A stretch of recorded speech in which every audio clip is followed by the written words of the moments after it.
you're so like far from the camera. Okay, yeah, just stand. That's good. Today I did a client tutorial and I really hope that you guys enjoy, and if you want to see how I achieved this beautiful, I don't even know what to call it yet. What are we gonna call it? Like a gold spring beat, something. Gold spring beat. Like I don't know what to call it, but it's a beautiful glam. And yeah, if you would like to see how I achieved this beat on Fatima, then keep watching and don't forget to like, comment, and subscribe.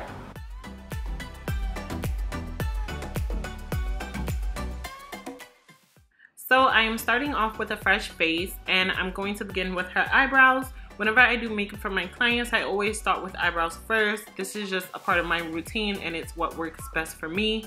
Her eyebrows are already full, so I'm just shaping and defining them with my Loreal brow pencil that I purchased at my drugstore. So now that we got the eyebrows on fleek, it's time to conceal them. I used the even combination of LA Girl Medium Beige and Cool Tan to get the color that will complement her skin tone best. After carving out the brow, I'm going to apply the rest of this concealer onto the base of her eyelid, and then I'm going to set it with some of my setting powder. We will be using these 3 palettes for eyeshadow. My first color is Pukey. However, guys, this color is actually optional. Looking back, I think I could have just done the same thing with the brown shade from the Zulu palette, but it is what it is. Moving forward, for application, I'm applying this color lightly to the point where it's not super dark, but will still be visible after I cut her crease. So this is what your cut crease should look like, and now that I'm done with that step, I'm gonna just be patting this eyeshadow halfway onto the blink area, and then do the same step for the next color.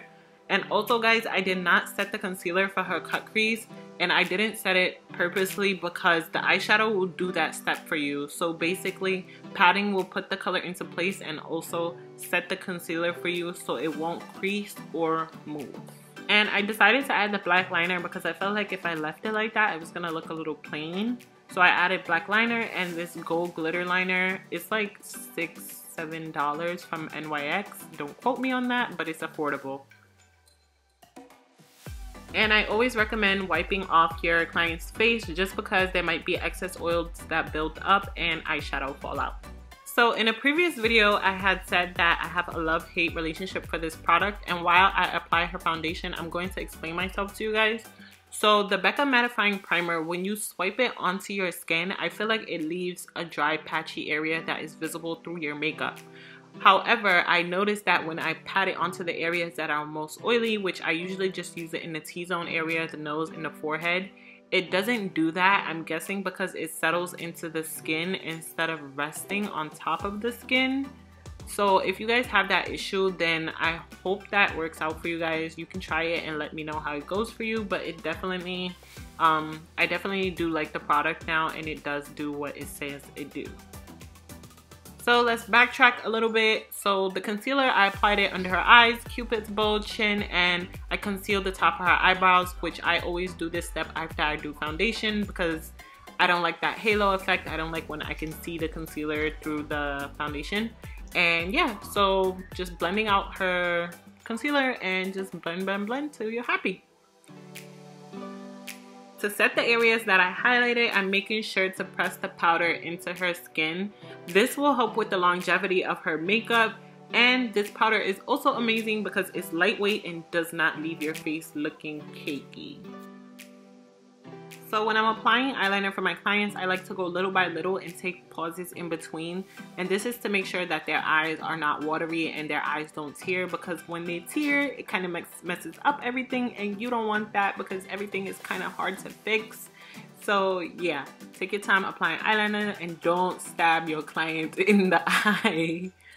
So overall, this look, I wanted it to be soft and natural, but still with a pop for the eyeshadow. And as you can see, she is already feeling herself and she don't even have the highlighter on yet, okay? This is what you want your clients to look like. And to put the icing on the cake, or the last step on the face, I'm using Becca's Champagne Pop highlighter. I haven't used this in such a while, but yeah, awesome highlighter. So All the products that I used today will be listed down below in the description box. Be sure to check that out. I'm just spraying her face with some MAC Fix Blush. And she said she likes lip gloss, so I lined her lips with a little bit of a brown liner, and I used N.Y.X Butter Gloss and Madelline just to keep the pinkness of her lips. And this is the final look, guys. Like, I couldn't even get this girl to put this mirror down. It was a struggle, like, but she's such a character, and I absolutely loved recording this with her. This is the final look.